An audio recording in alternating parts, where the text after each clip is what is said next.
बिस्मिल्लाहिर्रहमानिर्रहीम। अस्सलाम वालेकुम व्यूवर्स, उम्मीद है आप सब खैरियत से होंगे। आप सबको मैं यूट्यूब चैनल एवरीडे साइकोलॉजी में वेलकम करता हूं। आज हम स्टडी करेंगे how to write discussion in thesis. जो सीरीज हमने स्टार्ट की thesis from A to G, उसमें आज पार्ट 15 है।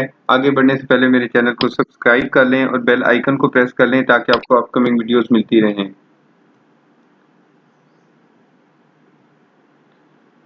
डिस्कशन जो है वो एक इम्पॉर्टेंट पार्ट है, हमारे थीसिस का लास्ट चैप्टर होता है बेसिकली डिस्कशन। और डिस्कशन आपका एक्चुअल रिसर्चर का कंट्रीब्यूशन है in the existing body of scientific knowledge.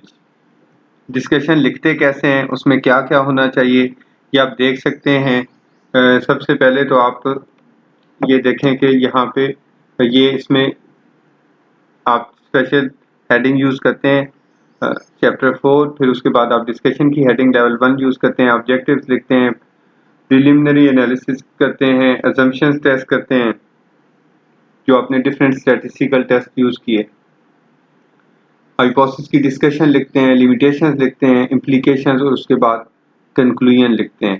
तो ये इसके पार्ट्स होते हैं डिस्कशन के। हम वन बाई वन देखेंगे कि किस तरह से इनको प्रैक्टिकली डिस्कशन जब आप लिखेंगे तो इनको कैसे अप्लाई करेंगे। ये जो 9 पॉइंट्स हैं, ये उसमें से 2 आप देख सकते हैं, ये चैप्टर नंबर लिखा हुआ है, और सेकंड ये आप देख सकते हैं डिस्कशन लिखी हुई है। ये डिस्कशन की हेडिंग है जो कि सेंटर, बोल्ड फेस और टाइटल केस कैपिटलाइजेशन है।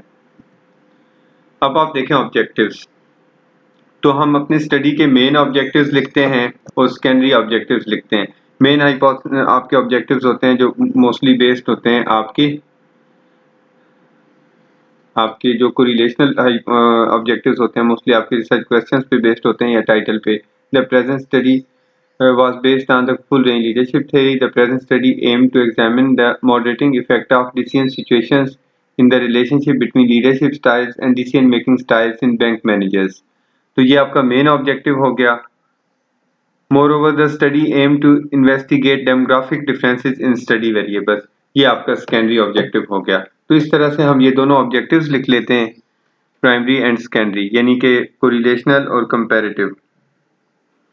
उसके बाद ये लिखने के बाद प्रिलिमिनरी एनालिसिस करते हैं, यानी कि हमने हाइपोथेसिस टेस्टिंग करने से पहले, अपने हाइपोथेसिस को डिस्कस करने से पहले कि वो एक्सेप्ट हुए या रिजेक्ट हुए, हम प्रिलिमिनरी एनालिसिस जो हमने किए थे वो डिस्कस करते हैं। उसमें आप क्या क्या कर सकते हैं ये आप देख सकते हैं। ये हमने ऑब्जेक्टिव्स लिखे थे। ऑब्जेक्टिव्स के बाद आपने ये reliability at first, reliability, normality and construct validity of the scales was ensured for unstandardised items. Alpha reliability is based on covariance among the items. The alpha coefficients for all scales were equal to or greater than 0.70, which indicated that the scales are reliable to use in the study. तो ये आपने यहाँ पे आप क्या कर सकते हैं, प्रीलिमिनरी एनालिसिस में आप फैक्टोरियल वैलिडेशन कर सकते हैं, EFA CFA के थ्रू कंस्ट्रक्ट वैलिडेशन कर सकते हैं, आइटम टोटल कोरिलेशन कंप्यूट करके, रिलायबिलिटी एनालिसिस जैसे आपके सामने किया हुआ है, normality through skewness and kurtosis. ये नॉर्मेलिटी एनालिसिस हम डिस्कस करते हैं, ये कैसे किया आपने। The values of skewness and kurtosis were computed for all scales and सब scales, confirmed that data was normally distributed. It is recommended that the values of skewness and kurtosis must be less than +1 and -1. The items or scales exceeding this limit are considered problematic and should be excluded from the data. तो ये recommend किया है साइकोमेट्रिशियंस ने और statisticians ने कि जो skewness और कर्टोसिस की वैल्यू है less than, ideally less than 1 होनी चाहिए, या इवन लेस देन 2 भी एक्सेप्टेबल होती है। The findings show that the values of skewness and kurtosis were less than 1 for scales used in the present study. Data does not contain the problems with univariate normality. तो आपने ये ensure कर लिया कि आपका data जो था उसमें स्क्यूनेस कर्टोसिस के इश्यूज नहीं थे and it's normally distributed. The construct validity comprised of convergent and discriminant validity. तो जो हमारी construct validity है वो आप ये देखते हैं, आप construct validation through correlation in the scales, आप ये सभी लोग बनाते हैं correlations का मैट्रिक्स जिसमें वो different variables में relationship को study करते हैं. The construct validity comprised of convergent and discriminant validity. Zero order correlations in the variables were theoretically desired directions desired directions which confirm the convergent validity of the scale. आप assume करें ज़रा, अगर आप personality types पे big 5 पे research कर रहे हैं और आपके न्यूरोटिसिज्म और एक्सट्रोवर्जन का कोरिलेशन पॉजिटिव आता है, तो आपको लगता है कि उसको आगे फर्दर यूज़ भी करना चाहिए रिसर्च में या नहीं? तो ये वो इश्यूज़ हैं जिसके लिए हम कोरिलेशन मैट्रिक्स बनाते हैं और अपने मेन एनालिसिस यानी रेग्रेशन, मॉडरेशन, मीडिएशंस करने से पहले या कंपैरेटिव स्टैटिस्टिक्स से पहले अपने वेरिएबल्स के दरमियान कोरिलेशन स्टडी करते हैं ताकि उनके कंस्ट्रक्ट वैलिडेशन के इश्यूज भी डिस्कस एड्रेस हो सकें।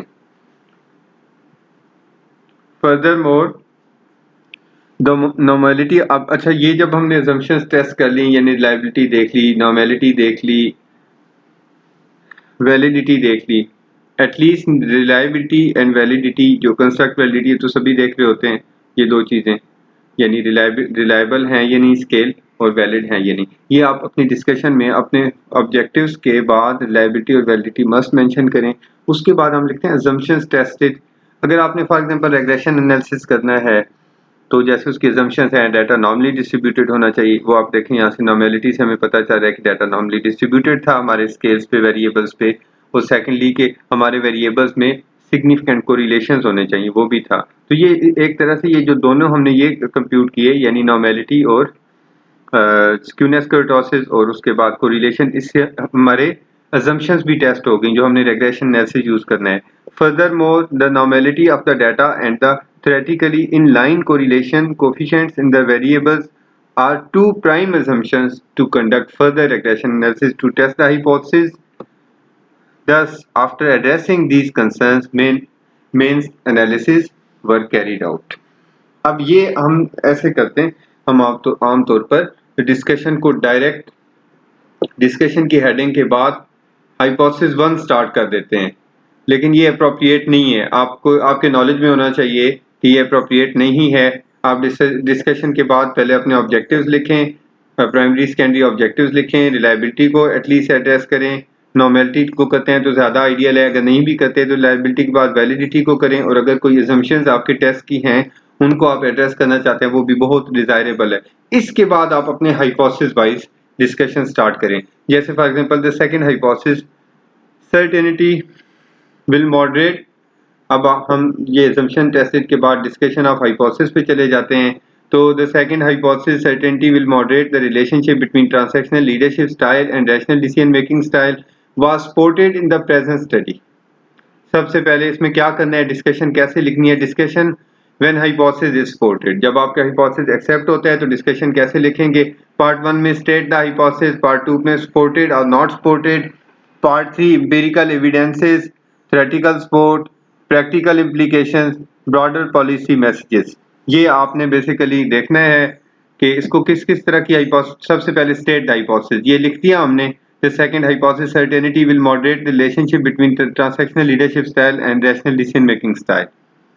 Supported, not supported, status क्या था, was supported in the present study, और supported in the present study,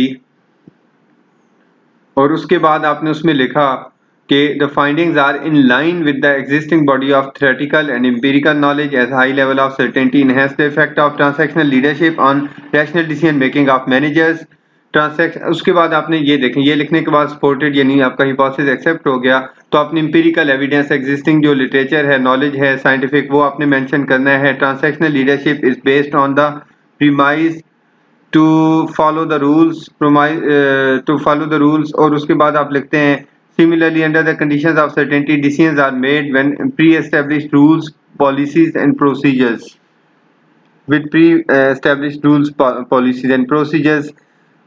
उसके बाद आप एक और जैसे फर्दर एविडेंस लिखते हैं, transactional leadership style is more appropriate for traditional management practices involving smooth procedures. अच्छा, ये आपने एम्पिरिकल सपोर्ट दी जो एग्जिस्टिंग रिसर्च इस हाइपोथेसिस को सपोर्ट कर रही है।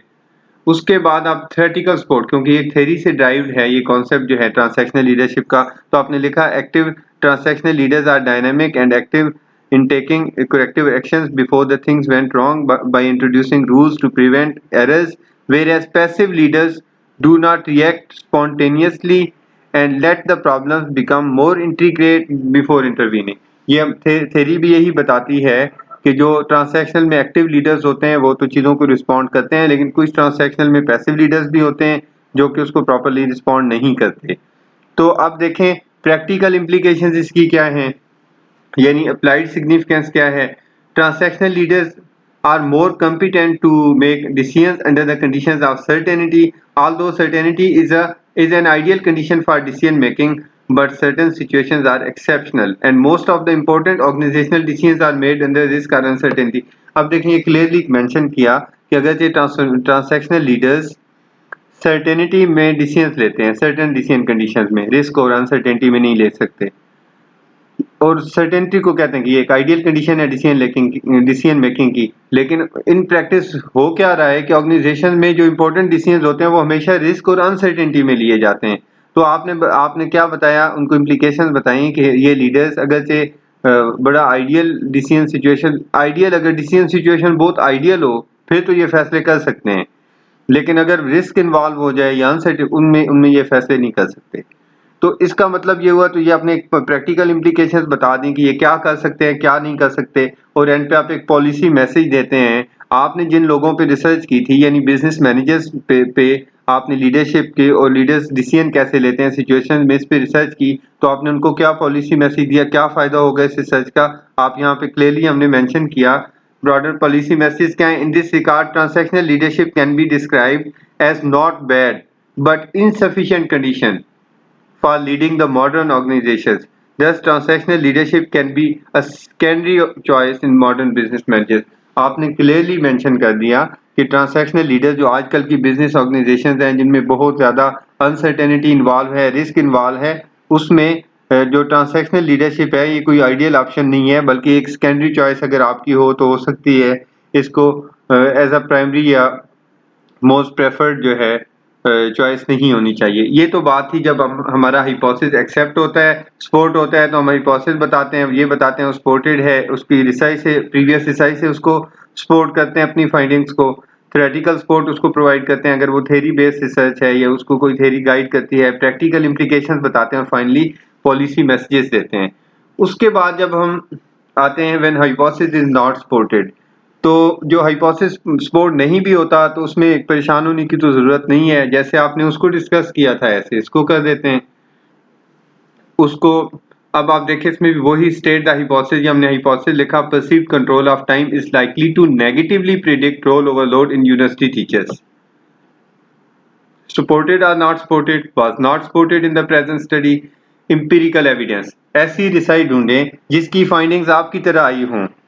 Riaz reported similar findings in business managers which illustrated that perceived control of time is unrelated to role overload। कि एक ऐसी रिसर्च पहले भी एक रिसर्च की ऐसी फाइंडिंग्स आई हैं जो सेम हमें बताती है कि जो परसीव कंट्रोल ऑफ टाइम है वो बेसिकली उसका रोल नहीं है, वो अनरिलेटेड है रोल ओवरलोड से। वैसे तो हम कहते हैं कि अगर किसी में परसीव कंट्रोल ऑफ टाइम है यानी वो परसीव करता है कि टाइम उसके कंट्रोल में है तो उसमें रोल ओवरलोड नहीं होगा जो कि एक स्ट्रेसर है। लेकिन ये फाइंडिंग्स हमारी स्पोर्टिंग फाइंडिंग्स हैं जो में स्पोर्टिंग एविडेंसेस हैं, एम्पिरिकल फाइंडिंग जो में सपोर्ट कर रही हैं। थ्योरेटिकल सपोर्ट इफ एनी, ये बड़ा इंपॉर्टेंट है कि अगर आपके पास कोई एग्जिस्टिंग थ्योरेटिकल नॉलेज है, जो कोई थ्योरी है वो इसको सपोर्ट कर रही हो आपकी। Moreover role overload is a role related stressor. For the first time in history French and Kaplan introduced the concept of qualitative and quantitative role overload। Quantitative role overload is related to too many assignments in little time, whereas qualitative role overload is an employee's personal deficiency in terms of lack of competence or ability to fulfill the responsibilities। ये देखें इसने आगे theoretical discussion start कर दी कि जी आप जिसको कह रहे हैं कि परसीव्ड कंट्रोल ऑफ टाइम जो है वो रोल ओवरलोड जो है उसको मैं नहीं करता, मैं नहीं कर रहा, तो आप रोल ओवरलोड को जिसको रोल ओवरलोड कह रहे हैं उसकी तो टू टाइप्स हैं, एक क्वालिटेटिव रोल ओवरलोड है, एक क्वांटिटेटिव रोल ओवरलोड है।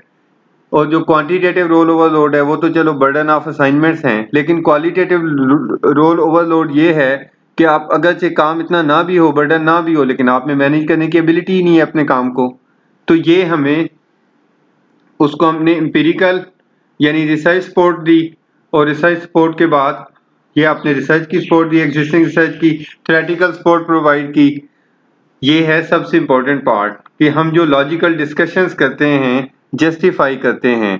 अब यहाँ पे देखें ये कितना ज़बरदस्त पार्ट 5 में जो हमने डिफरेंट जस्टिफाई किया है इसको डिफरेंट लॉजिकल आर्गुमेंट से। The qualitative quantitative distinction indicates that role overload is caused by dual sources. Dual sources से काज होता है रोल ओवरलोड, यानी कि एक उस क्वालिटेटिव है और एक क्वांटिटेटिव है। An employee can be solely responsible to manage qualitative role overload which is related to his or her own abilities to perform the duties well in time. However, on the other hand, quantitative role overload is not under the direct control of an employee because it is related to the duties assigned by the organization. वही बात इसने उससे लेकर theory से लेकर idea उसको कहा कि ये जो रोल ओवरलोड है इसका हाफ हम कहते हैं perceive control of time role overload को नेगेटिवली प्रेडिक्ट करता है। तो अगर एक इंडिविजुअल का जो रोल ओवरलोड है वो हाफ तो उसके कंट्रोल में ही नहीं है, यानी हाफ तो ऑर्गेनाइजेशन ने क्या उसको साइन किया, कितना बर्डन किया है वो है, और सेकंड हाफ जो है वो उसका अपना है कि वो परसीव करता है ये उसमें एबिलिटी है या नहीं। Therefore in spite of the fact that some organizations some individuals exhibit perceived control of time, the excessive quantitative role overload is beyond their perception of control of time and cannot be managed timely. It is worth mentioning that there is a clear split in perceived and actual control of time. ये बड़ी important बात की कि आप कहते हैं perceived control of time से ये रोल ओवरलोड का जो स्ट्रेसर है ये कम होता है, लेकिन क्या परसीव जो है परसीव्ड एक्चुअल तो नहीं होता। हम जो परसीव कर रहे हैं हो सकता है हम परसीव कुछ और करते हैं, इन प्रैक्टिस और चीज़ें हों। आप मतलब हम परसीव करते हैं कि मुझ में टाइम को मैनेज करने की एबिलिटी है, लेकिन जब आप पे कोई स्ट्रेसर आता है या बर्डन आता है आप नहीं कर पाते। तो ये भी एक स्प्लिट है कि हमने कहा था परसीव कंट्रोल ऑफ टाइम उसको प्रिडिक्ट करेगा और नहीं किया। फाइनली ब्रॉडर पॉलिसी मैसेजेस, इससे क्या क्या हमें इससे क्या ड्राइव करते हैं जब हमारा हाइपोथेसिस एक्सेप्ट नहीं हुआ, यानी हमने सोचा था कि एक एम्प्लॉई में अगर ये यूनिवर्सिटी टीचर में परसेप्शन है कि उसका टाइम उसके अपने कंट्रोल में है, वो खुद मैनेज कर सकता है, तो उसको ज़्यादा स्ट्रेस एक्सपीरियंस वो नहीं करेगा। लेकिन फाइंडिंग्स उसके ऑपोजिट आई हैं, कॉन्ट्रडिक्टरी हैं, हाइपोथेसिस रिजेक्ट हो गया। दस in the light of these finding it can be inferred that having perceptions regarding the control over time makes no difference when the excessive burden of work imposed by the organization। ये बड़ी important बात है कि आप जितना अपने तौर पे सोचते रहें कि नहीं ये वक्त मेरे अपने कंट्रोल में है, मैं इसको जिस तरह से चाहूँ यूटिलाइज कर लूँ, वो उसका कोई फ़ायदा नहीं है अनटिल अनलेस कि आपका जो आप पे जो असाइनमेंट्स दी जाती हैं, आपको जो टास्क दिए जाते हैं वो बैलेंस नहीं है। अगर ऑर्गेनाइजेशन आप सपोर्टिंग नहीं है तो आपकी self perceptions control of time की आपके रोल ओवरलोड को कम नहीं कर सकती। फॉर्मेटिंग इन APS 7 सबसे पहले mention chapter number and beneath chapter 4 mention level 1 heading of discussion first level की हेडिंग है जो आपको पता है कि center bold face title case capitalization new paragraph begins on the next line and font इसका जो है टाइम न्यू रोमन और फॉन्ट साइज इसका 12 है। Just beneath discussion mention primary and secondary objectives of the study, ये आप देख सकते हैं। ये हमने जो ये चैप्टर की हेडिंग, उसके बाद डिस्कशन की हेडिंग, उसके बाद ये प्राइमरी एंड सेकेंडरी ऑब्जेक्टिव्स लिखे हमने, और उसके बाद प्राइमरी सेकेंडरी ऑब्जेक्टिव्स के बाद आपको पता है हमने रिलायबिलिटी वैलिडिटी और नॉर्मेलिटी, ये पॉइंट 4 जो है रिलायबिलिटी वैलिडिटी एंड नॉर्मेलिटी के इश्यूज हमने डिस्कस किए थे। ये हमने रिलायबिलिटी वैलिडिटी नॉर्मेलिटी के इश्यूज, उसके बाद असम्पशंस जो है ये देख सकते हैं असम्पशंस टेस्ट की। तो उसके बाद ये देखें उसके बाद हमने ये assumptions टेस्ट की। फिर finally discuss primary hypothesis based on title of research, जो प्राइमरी हाइपोथेसिस थे वो हमने डिस्कस किए। फिर आप सेकेंडरी अगर कोई कंपैरेटिव हाइपोथेसिस होता तो वो भी करते। Add headings of limitations implications and conclusion, ये आगे हमारी इस पे वीडियोस हैं वो आप देख सकते हैं इंडिपेंडेंट। ये डिस्कशन की 3 हेडिंग्स उसका पार्ट होती हैं, limitations implications and conclusion. Add limitation implication and conclusions of the study, वो भी हम उसमें आप देखेंगे कि मेंशन करते हैं। ये यहाँ पे आप देख सकते हैं कि जो डिस्कशन का चैप्टर होता है उसमें लिमिटेशन इम्प्लीकेशन एंड कंक्लूजन ये भी उसमें हम मेंशन करते हैं। Discussion of a supported hypothesis, when a hypothesis is accepted such browse find similar findings which endorse your accepted hypothesis आपने देखा कि हमने एक एविडेंस दिया एम्पिरिकल जो सपोर्ट करता था हमारी फाइंडिंग्स को, जो हाइपोथेसिस हमारा रिजेक्ट हुआ था। Discuss the theoretical significance of your proposed hypothesis. Does your findings support a theory, model, existing research, or both of them? Do you think your accepted hypothesis has extended the validity of the underlying theory? बिल्कुल वो आपने देखा जो role overload की theory थी, qualitative quantitative overload, उस वो जो स्प्लिट था वो वाकई ये हमारा हाइपोथेसिस उस स्प्लिट को सपोर्ट करता है कि ऐसा क्वालिटेटिव रोल ओवरलोड जो है, जो रोल ओवरलोड है वो इम्पोर्टेंट नहीं है, ये इम्पोर्टेंट है कि कौन सा था, qualitative or quantitative. Discuss each hypothesis on the basis of contribution in the creation of knowledge, addition in the existing body of knowledge or change of knowledge. अब आप देखें जो अमेरिका में मैकन ने रिसर्च की है, उसने इस हाइपोथेसिस को सपोर्ट किया है कि परसीव्ड कंट्रोल ऑफ टाइम जो है वो रोल ओवरलोड को नेगेटिवली प्रेडिक्ट करता है, हमारे यहाँ नहीं किया। तो इसको आप कह सकते हैं कि इट्स एडिशन ऑफ नॉलेज, यानी जो एक कलेक्टिविस्ट कॉन्टेक्स्ट की ऑर्गेनाइजेशन में आप इंडिविजुअलिस्टिक कॉन्टेक्स्ट की ऑर्गेनाइजेशन में देखते हैं डिफरेंट ट्रेंड था, हमारे यहाँ डिफरेंट है। और ये चेंज ऑफ नॉलेज भी है कि two different types of findings आप देख सकते हैं कि टू डिफरेंट सोसाइटीज के कल्चर्स के ऑर्गेनाइजेशंस में टू डिफरेंट फाइंडिंग्स हैं।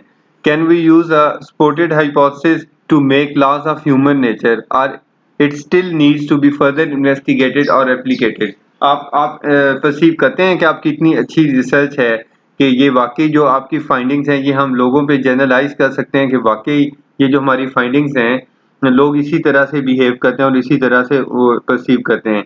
If you have conducted a basic research which contribution to existing body of knowledge was made by the hypothesis.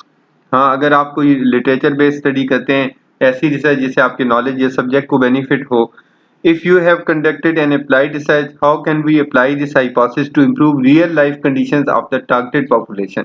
अब आपने देखा कि हमने आपको बताया कि अगर नहीं परसीव्ड कंट्रोल ऑफ टाइम इतना इफेक्टिव नहीं है, एक इंडिविजुअल का अपना सोचना एक एम्प्लॉय का कि मैं कंट्रोल, जब तक कि उसकी ऑर्गेनाइजेशन सपोर्ट ना करे। Can we interpret the hypothesis from a broader perspective? How can we generalize the finding? जाहिर है आप इसको प्रॉपर अप्लाई, इसको जनरलाइज कर सकते हैं यूनिवर्सिटी टीचर्स पे। What is the application of the knowledge derived from the hypothesis supported in the study or to address the problem of the targeted population? तो ये अगर जो नॉलेज है उसकी एप्लीकेशन क्या है, अगर आपका हाइपोथेसिस एक्सेप्ट होता है तो उसकी क्या एप्लीकेशन होगी? जैसे आपने देखा कि हमने आपको बताया जो एक्सेप्टेड हाइपोथेसिस था, जो सपोर्टेड हाइपोथेसिस था, जो हाइपोथेसिस हमारा था जिसमें हमने बताया आपको कि ट्रांसैक्शनल लीडर्स जो हैं वो सर्टेनिटी में डिसीजन देते हैं, इसके अलावा बाकी जो इंपॉर्टेंट कंडीशंस होती हैं रिस्क अनसर्टेनिटी उसमें डिसीजन नहीं ले सकते।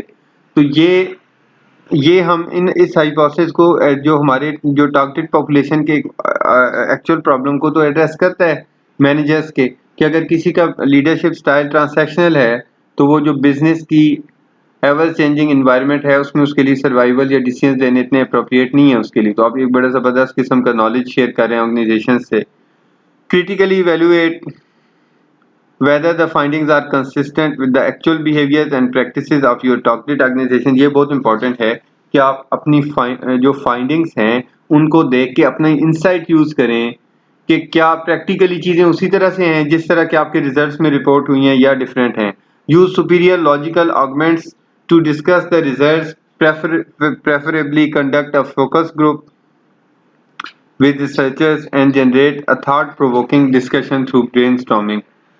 स्ट्रांगली रिकमेंड करता हूँ मैं आपको कि जब आपके रिजल्ट्स आ जाएं तो आप एक पेज पे अपने की फाइंडिंग्स लिख लें, कौन से हाइपोथेसिस सपोर्ट हुए हैं ये लिख लें, कौन से हाइपोथेसिस आपके रिजेक्ट हुए हैं वो लिख लें, और उस पे वो उस अपने हाइपोथेसिस पे अपने रिसर्च प्रॉब्लम्स पे और रिसर्च प्रॉब्लम जो आपके एड्रेस हुआ यानी आपके माइंड में कौन से रिसर्च क्वेश्चंस थे और हाइपोथेसिस कितने एक्सेप्ट हुए कितने रिजेक्ट हुए, उस पे आप एक फोकस ग्रुप करें रिसर्चर्स के साथ, वहाँ पे डिस्कशन करें कि ऐसा क्यों है और इसका क्या बेनिफिट है और क्या। तो आप देखेंगे कि बहुत ज़बरदस्त तरीके से आपको समझ आ जाएगी कि इसकी डिस्कशन लिखते कैसे। इनफैक्ट हम मोस्टली ये करते हैं कि लिटरेचर लेके उसको भी वहाँ पे इंट्रोडक्शन और डिस्कशन में इतनी डिफरेंस हमारे नज़र नहीं आता जो कि आना चाहिए। डिस्कशन आपका कंट्रीब्यूशन है आपकी रिसर्च में। इंट्रोडक्शन और लिटरेचर रिव्यू जो एग्जिस्टिंग रिसर्चर्स हैं उनका कंट्रीब्यूशन है। आपने तो जैसे उसको उनको यूज़ किया है, उनको सोर्सेज को, और आपने एक्नॉलेज किया है। आपका कंट्रीब्यूशन ये है जो आप डिस्कशन में कंट्रीब्यूट कर रहे हैं, वहाँ पे आप फाइंडिंग्स को डिस्कस कर रहे हैं और नॉलेज को एक्सटेंड कर रहे हैं। तो उसके लिए मैं तो आपको स्ट्रांगली रिकमेंड करूँगा, आइडियली आप एक फोकस ग्रुप डिस्कशन करें और फोकस ग्रुप डिस्कशन में अपनी सारी फाइंडिंग्स को डिस्कस करें। How to justify when a hypothesis is rejected, discussion of a not supported hypothesis. ये बड़ा मसला है कि जब हमारा हाइपोथेसिस रिजेक्ट हो जाता है तो हमारे लिए वो एक परेशानी बन जाता है। देखें, दो चीज़ों में रिलेशनशिप होना भी नॉलेज है, दो चीज़ों में रिलेशनशिप नहीं होना भी नॉलेज है। ठीक है, अब अगर आप ये कहते हैं कि परसीव कंट्रोल ऑफ टाइम की वजह से हम कम स्ट्रेस परसीव करते हैं, तो ये भी नॉलेज है। और अगर परसीव कंट्रोल ऑफ टाइम अगर हो भी तो हम स्ट्रेस एक्सपीरियंस करते हैं, ये भी नॉलेज है। अगर हम कहें कि एक चीज़ पे हम कहें कि हैप्पीनेस पे जेंडर डिफरेंसेस हैं, ये भी नॉलेज है। और अगर हम कहें कि हैप्पीनेस पे जेंडर डिफरेंसेस नहीं हैं, ये भी नॉलेज है। तो दोनों बेसिकली, चाहे हाइपोथेसिस एक्सेप्ट हो चाहे रिजेक्ट हो। अब आपने देखा अगर हाइपोथेसिस एक्सेप्ट होता है तो आपके सामने ये मैंने जस्ट 10 पॉइंट्स लिखे हैं कि आप क्या क्या यूज कर सकते हैं अपना आपका हाइपोथेसिस एक्सेप्ट होता है उसको, उस हाइपोथेसिस को डिस्कस करने के लिए। लेकिन ये आपको मैंने लिखे हैं, यहाँ पे देख सकते हैं आप 20 पॉइंट्स हैं। अगर आपका एक हाइपोथेसिस रिजेक्ट होता है तो आपके पास बहुत सारे ऑप्शंस होते हैं उसको जस्टिफाई करने के। Search, browse, find similar findings which support your rejected hypothesis. ये बड़ा इंपॉर्टेंट है कि जब आपका हाइपोथेसिस एक्सेप्ट नहीं होता तो ऐसे नहीं हो सकता मोस्टली केसेस में कि ये अनयूजुअल हो सकता है इससे पहले किसी और का भी इसी तरह की फाइंडिंग्स आई हो, तो आप सर्च करेंगे तो आपको ऐसी कोई रिसर्च मिलेगी जिसकी फाइंडिंग्स आपसे सिमिलर होंगी, तो आप अपने जो रिजल्ट्स हैं उनको सपोर्ट करने के लिए प्रीवियस फाइंडिंग्स को यूज कर सकते हैं जो सिमिलर हैं। Does your findings contradict a theory, model, existing research और बोथ ऑफ देम। ये बहुत इंपॉर्टेंट है। जैसे देखें, विजडम की एक थ्योरी पे हमने रिसर्च की। विजडम के एक कंपोनेंट था ह्यूमर। उसके साथ सारे रिजल्ट्स हाइपोथेसिस रिजेक्ट होते थे, नॉन सिग्निफिकेंट रिजल्ट आते थे। फिर हमने देखा कि क्या वाकई ह्यूमर, आप देखें प्रैक्टिकली, क्या ह्यूमर जो है हमारे यहाँ होता है नहीं होता। तो विजडम का पार्ट तो हमारे यहाँ तो उसको वाइज नहीं समझते, जो बहुत ज्यादा हंसता हो या वो मजाक कर सकता हो। लोग तो सीरियस लोगों को बहुत समझदार समझते हैं। तो अब ये देखते हैं कि आपकी जो थ्योरी थी, अगर कोई थ्योरी थी उसको कॉन्ट्रडिक्ट कैसे। फॉर एग्जांपल आप देखें कि कौन सी थ्योरेटिकल मॉडल था जिसको कॉन्ट्रडिक्ट किया, जिसको सपोर्ट नहीं मिली आपके कॉन्टेक्स्ट में, उसको आप डिस्कस करते हैं। Have you partly studied a theory model और the complete model was taken into consideration. ये भी बहुत इंपॉर्टेंट है। अब देखें ना, जैसे फुल रेंज लीडरशिप थ्योरी है, वो बताती है कि आप जो लीडरशिप और डिसीजन मेकिंग है उसमें उसमें डिसीजन सिचुएशन एक मॉडरेटर है, और वो डिटरमिन करती है कि एक लीडर एक स्पेसिफिक सिचुएशन में कौन सा डिसीजन मेकिंग स्टाइल यूज करता है। लेकिन आप देखेंगे बहुत सारे रिसर्चर्स हैं जिन्होंने जस्ट लीडरशिप डिसीजन मेकिंग को स्टडी किया है by putting aside the role of situations. तो अगर आपने एक पूरी थ्योरी को फॉलो ही नहीं किया, एक पूरे मॉडल को, तो पॉसिबिलिटी है कि आपकी फाइंडिंग्स सही ना आए, आपका हिपोथेसिस सपोर्ट ना हो। Evaluate the validity of the theory model in your context in which your study was based। ये बड़ा इंपॉर्टेंट है। जैसे मैंने आपको अभी बताया कि मोनिका आर्डर की जैसे थ्योरी थी, या विजडम की जो आपको मैं बता रहा था जैसे, तो अब उसका एक कंपोनेंट था ह्यूमर। तो प्रैक्टिकली जब हम ऑब्जर्व करते हैं तो हमारे यहाँ ह्यूमर को लोग जो हैं विजडम से रिलेट नहीं करते। तो आप ये भी देखें कि क्या जो थ्योरेटिकल मॉडल आपने लिया है वो आपके कॉन्टेक्स्ट के लिए एप्लीकेबल भी है या नहीं। Consult, review any related model, theory, research which is linked with your variables of study और sample of study, collect evidences to support your finding. ये बड़ा इंपॉर्टेंट है। आपको अगर आपको कोई रिसर्च नहीं मिलती अपने रिजेक्टेड हाइपोथेसिस को सपोर्ट करने के लिए, जस्टिफाई करने के लिए, तो रिसर्च नहीं मिलती, कोई थ्योरेटिकल नॉलेज देखें वो उसको सपोर्ट करता हो, कोई थ्योरी देखें जो डायरेक्टली इनडायरेक्टली उसको सपोर्ट करती हो। इंक्वायर कल्चरल, क्रॉस कल्चरल और sub cultural differences to justify your results. जैसे देखें ना, यहाँ पे हमने एक रिसर्च की जस्टिस परसेप्शन पे, बिलीफ इन जस्ट वर्ड पे। तो यहाँ पे जब डाटा कलेक्ट करते थे, लोग कहते थे कि आप ये इस दुनिया की बात कर रहे हैं जस्टिस की, या आप अगली दुनिया की बात कर रहे हैं, हेयर और हेयर आफ्टर। तो इसका मतलब ये हुआ वो जो कॉन्स्ट्रक्ट जिसमें हम काम कर रहे थे वो बेसिकली कल्चरली यूनिवर्सल नहीं है, कल्चर स्पेसिफिक है। हमारे यहाँ लोगों की जस्टिस की परसेप्शन और हैं, डिफरेंट कल्चर्स में और हैं। तो ये देख लें कि जो जिस पे आपने रिसर्च किया उसमें कोई कल्चरल डिफरेंसेस तो एग्जिस्ट नहीं करते। Consider contextual environmental factors which may influence the way participants responded in your study, in which conditions data were collected। जैसे आप देख लें, अगर आपने फॉर एग्जांपल एग्जाम डेज में डाटा कलेक्ट किया है, इट्स योर प्रॉब्लम। और उसमें आप इम्पोर्टेंट इन्वायरमेंट्स में ये भी बहुत इश्यूज हैं। जैसे अब आप देख लें, जो हमारे यहाँ पेंडेमिक में जो प्रॉब्लम, बहुत सारे रिसर्चर्स को प्रॉब्लम्स थे डाटा कलेक्शन में, रिप्रेजेंटेटिव ऑफ सैंपल के इशू थे, रिस्पांस की बायसनेस की, और बहुत सारे इश्यूज थे। तो ये जो आप देख सकते हैं कि कौन से ऐसे कंटेक्चुअल या एनवायरमेंटल फैक्टर्स थे जो इन्फ्लुएंस कर सकते हैं आपकी फाइंडिंग्स को। Review your instruments used in the study, were they cross language or cross context valid, was the reliability and validity appropriate। ये बड़ा ज़बरदस्त है कि अगर आपने एक रिसर्च की है और आपके रिलायबिलिटी से रिलेटेड इश्यूज थे वो हाइपोथेसिस टेस्टिंग से पहले, या वो आपने for example cross language validity नहीं की, क्रॉस लैंग्वेज वैलिडेशन नहीं की, यानी कि आपका इंग्लिश में स्केल लिया और इंग्लिश में आपने एडमिनिस्टर कर दिया आगे पॉपुलेशन पे। तो इसको कहते हैं कि इसको हम आप उन अपने इंस्ट्रूमेंट्स को as an evidence measure mention कर सकते हैं कि इनको वैलिडेट किया जाए और अगेन रेप्लिकेट किया जाए फाइंडिंग्स को। क्योंकि आपको उर्दू में यूज करने चाहिए थे अगर फर्स्ट लैंग्वेज उर्दू है आपकी। Consider the dominant subgroups in your sample, which may have different effect contrary to your findings। ये बड़ा important है जब आप वेरिएंस की वेरिएबिलिटी की बात करते हैं कि आपके पार्टिसिपेंट में डोमिनेंट ग्रुप्स कौन से थे। तो हो सकता है आपने कोइंसिडेंटली एक ऐसा ग्रुप सिलेक्ट हो गया हो जिसकी वजह से आपके जो फाइंडिंग्स हों वो डिफरेंट टाइप के आ जाएं।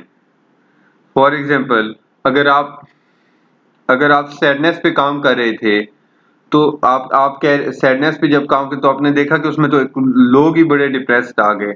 तो सैडनेस का जो एक्चुअल लेवल आप परसीव कर रहे थे वो एक सैंपल सिलेक्शन की वजह से, सिलेक्शन एरर की वजह से वो वैसे इंक्रीज हो गया। तो ये बड़ा इंपॉर्टेंट है कि आपके जो सब ग्रुप्स थे वो कौन से थे।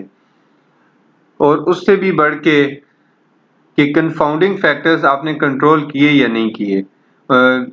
वर the confounding factors control to prevent them intervening in the study. ये बहुत इंपॉर्टेंट था कि आपने कंफाउंडिंग फैक्टर्स, क्योंकि जब तक आप कंफाउंडिंग फैक्टर्स को कंट्रोल नहीं करते, कंफाउंडिंग वेरिएबल्स को, आप इंटरनल वैलिडिटी को इंश्योर ही नहीं कर सकते। Internal validity means change in the dependent variable was just because of independent variable। ये आप उस वक्त तक क्लेम नहीं कर सकते, हाई इंटरनल वैलिडिटी क्लेम नहीं कर सकते जब तक आप कंफाउंडिंग को कंट्रोल नहीं करते। Have you taken satisfactory measures to control social desirability. ये बड़े इश्यूज हैं सोशल डिजायरेबिलिटी के रिसर्च में कि हम mostly self report measures use करते हैं। तो उसमें डाटा जो आता है उसकी जेन्युइननेस उस पर क्वेश्चंस होते हैं, क्योंकि जब आप self report measure for example आप इंटेग्रिटी या ऑनेस्टी के एक स्केल देते हैं एक पार्टिसिपेंट को और खुद ही वो अपनी ऑनेस्टी के बारे में बताता है, तो ये क्वेश्चनेबल है सेल्फ रिपोर्ट मेजर्स जो हैं सोशल डिजायरेबिलिटी बायस के लिए। Which method of survey was used for data collection? Can we control response biasness by using internet survey? Can we ensure representativeness of sample through internet survey? आप देखें जैसे आजकल बहुत ज़्यादा गूगल फॉर्म्स यूज़ हो रहे हैं, यानी इंटरनेट सर्वेज यूज़ हो रहे हैं। तो क्या आप ये आप इंश्योर कर सकते हैं? जैसे अब इसमें बहुत प्रॉब्लम है, रिस्पांस बायसनेस के इश्यूज हैं इंटरनेट सर्वे में, रिप्रेजेंटेटिवनेस ऑफ सैंपल के बहुत इश्यूज हैं। आप इंश्योर भी नहीं कर सकते कि आपने जो रिप्रेजेंटेटिवनेस ऑफ सैंपल इसलिए इम्पोर्टेंट है का इशू है क्योंकि आप कंफर्म ही नहीं कर सकते कि आपने जो अपना गूगल फॉर्म्स के थ्रू आपने जो अपने स्केल शेयर किए ऑनलाइन इंटरनेट सर्वे में वो किन लोगों ने कंप्लीट किए, किन ने फिल किए। Sampling technique is crucial in determining a representative sample. Are you sure your sampling technique to work to collect a representative sample? ये भी बड़ा एक इशू है कि हम मोस्टली जो हमारे यहाँ एकेडमिक रिसर्च में आप देखें कि non probability sampling technique use करते हैं, जैसे फॉर एग्जांपल कन्वीनियंट सैम्पलिंग। तो इस तरह की सैम्पलिंग जो है वो या पर्पसिव सैम्पलिंग, इवन वो रिप्रेजेंटेटिवनेस ऑफ सैंपल के इश्यूज वहाँ पे क्रिएट होते हैं। जब तक आप रैंडम सैम्पलिंग नहीं करते तब तक आप कॉन्फिडेंटली क्लेम नहीं कर सकते कि आपका सैंपल आपकी पॉपुलेशन का रिप्रेजेंटेटिव है। Was your research design appropriate to best investigate your research question? Can we reinvestigate it with a better alternative? ये भी है कि अगर आपने सर्वे रिसर्च की है जिसकी इंटरनल वैलिडिटी जनरली लो होती है, एक्सटर्नल हाई होती है, तो क्या उन्हीं फाइंडिंग्स को आप किसी क्वालिटेटिव मेथड से रेप्लिकेट करेंगे? आप समझते हैं कि अगर उसको उससे इन्वेस्टिगेट किया जाए या उसको अगर एक सेम रिसर्च प्रॉब्लम को मेथड ट्रायंगुलेशन के थ्रू एक्सपेरिमेंटल डिज़ाइन से भी किया जाए इन्वेस्टिगेट, तो ज़्यादा बेहतर फाइंडिंग्स आएंगी। Don't you think that your not supported hypothesis contributes in the creation of knowledge or addition in the existing body of knowledge? ये मैंने आपको पहले भी बताया कि देखें ना, आप जब लोग नॉन सिग्निफिकेंट रिजल्ट आते हैं आपकी जस्टिस परसेप्शंस पे, तो हमें पता चला कि लोग हमारे यहाँ जब जिंदगी में इंसाफ को परसीव करते हैं, जस्टिस को, तो वो इस दुनिया की बात नहीं करते, वो कहते हैं हम आगे जाके हमें इंसाफ मिलेगा। जबकि थेरी तो इस दुनिया की बात करते तो कहती है world is a place of justice, people get what they deserve. इसी तरह ह्यूमर को देख लें। तो ये बात का जब हम रिसर्च करते हैं, या तो क्रिएशन ऑफ नॉलेज है कि जो नॉलेज किसी चीज़ पे एग्जिस्ट नहीं करता, या एडिशन ऑफ नॉलेज है। जैसे देखें अगर एक अमेरिकन रिसर्च जो है परसीव कंट्रोल ऑफ टाइम पे, उसकी डिफरेंट फाइंडिंग्स थी, तो हमारे यहाँ जो हमारे कॉन्टेक्स्ट में के ऑर्गेनाइजेशन में डिफरेंट हैं, तो this is an addition of knowledge. Would you suggest further investigations of the same research problem by addressing all the limitations of your study? Would you suggest the application of your study? ये भी बड़े important है कि आप अपनी limitation में mention कर देते हैं फर्दर कि ये आपकी स्टडी में नहीं हो सका, तो आप इसे दोबारा भी इस रिसर्च को कर सकते हैं in a better way by addressing all these limitations. You may replicate the same findings, same study.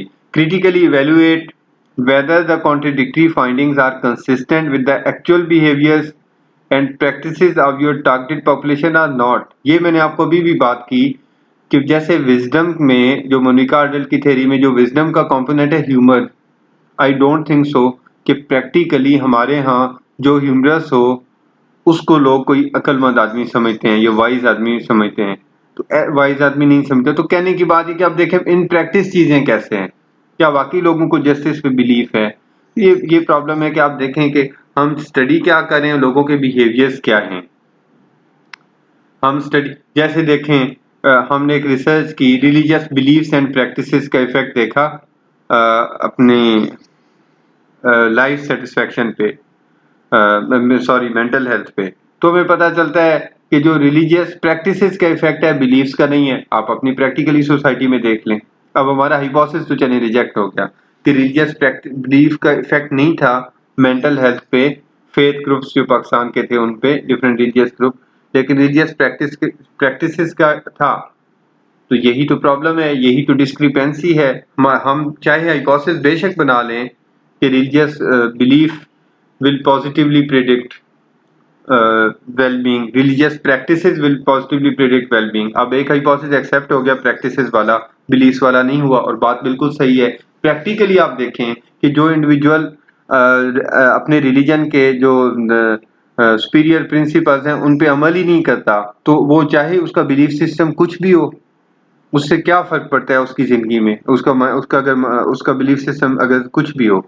तो अब प्रैक्टिकली जब चीजों को देखते हैं एक्चुअल, तो आपको समझ आती है कि क्या कॉन्ट्रडिक्टरी फाइंडिंग, जो हमारे रिजेक्टेड हाइपोथेसिस वाकई हमारी सोसाइटी के एटीट्यूड्स या एक्चुअल बिहेवियर से जस्टिफाई होते हैं या नहीं।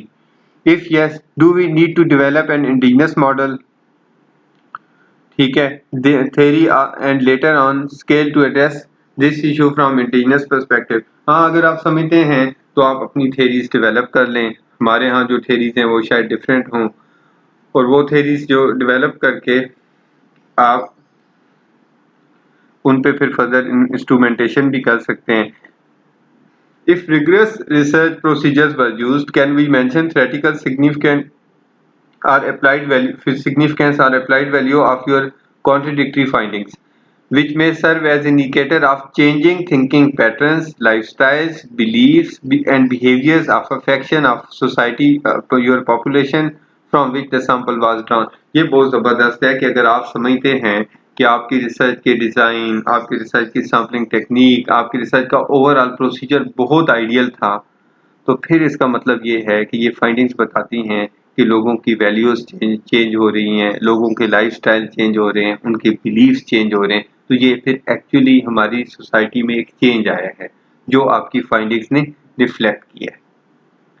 Use superior logical arguments to justify the contradictory findings. देखिए अमेरिका में रिसर्च हुई, उसने बताया बॉयज़ रैशनल डिसीजन मेकर हैं और गर्ल्स इंट्यूटिव। जब हम वही रिसर्च अपने यहाँ करते हैं तो बॉयज़ इंट्यूटिव हैं और गर्ल्स रैशनल। और जब हम प्रैक्टिकली देखते हैं एकेडमिक इंस्टीट्यूशंस में और इवन आजकल जॉब्स में कि गर्ल्स compete कर रही हैं हर जगह पे बॉयज़ को, तो इसका मतलब ये बात तो सही होगी, हमारे यहाँ ट्रेंड चेंज हो रहे हैं, तो वाकई लड़कियाँ रैशनल हैं और बॉयज़ जो हैं वो इंट्यूटिव हैं। तो आप अपनी सोसाइटी को भी ज़रा देखें, as a researcher keenly minutely observe करें, क्रिटिकली ऑब्जर्व करें अपनी सोसाइटी को कि क्या ऐसा तो नहीं है वाकई सोसाइटी में तब्दीली आ रही है लोग और हम चीज़ों को टेस्ट करने की कोशिश कर रहे हैं और वो टेस्ट नहीं हो रही और हाइपोथेसिस रिजेक्ट हो रहे हैं, और अगर रिजेक्ट भी हो रहे हैं तो हमें वो इन्फॉर्मेशन दे रहे हैं ना, वो हमें बता रहे हैं कि आप जैसा सोच रहे हैं या रिसर्च जैसा सोच रही है उससे ट्रेंड्स चेंज हो गए। मैं पहले कहा था कि किसी चीज़ का आपस में रिलेशनशिप या डिफरेंस होना भी नॉलेज है और किसी चीज़ का आपस में रिलेशनशिप और डिफरेंस ना होना भी नॉलेज है। और फिर यूज़ सबसे अहम बात जो मैं आपको लाजमी एक सजेशन दूंगा आपको, बल्कि एक नसीहत है कि आप जब आपके रिजल्ट्स आ जाएं, जो चाहे रिजेक्ट हो जाएं एक्सेप्ट हो जाएं, आप एक फोकस ग्रुप डिस्कशन करें अपने फेलोज़ के ग्रुप्स के साथ, अपने रिसर्चर्स के साथ, और वहाँ पे अपने रिजल्ट डिस्कस करें, उनसे शेयर करें। वो आपको बड़ी ज़बरदस्त सजेशन देंगे कि ऐसी फाइंडिंग्स क्यों हैं। उम्मीद है आपको इससे फ़ायदा होगा। अपना बहुत सा ख्याल रखिएगा। अल्लाह हाफिज़।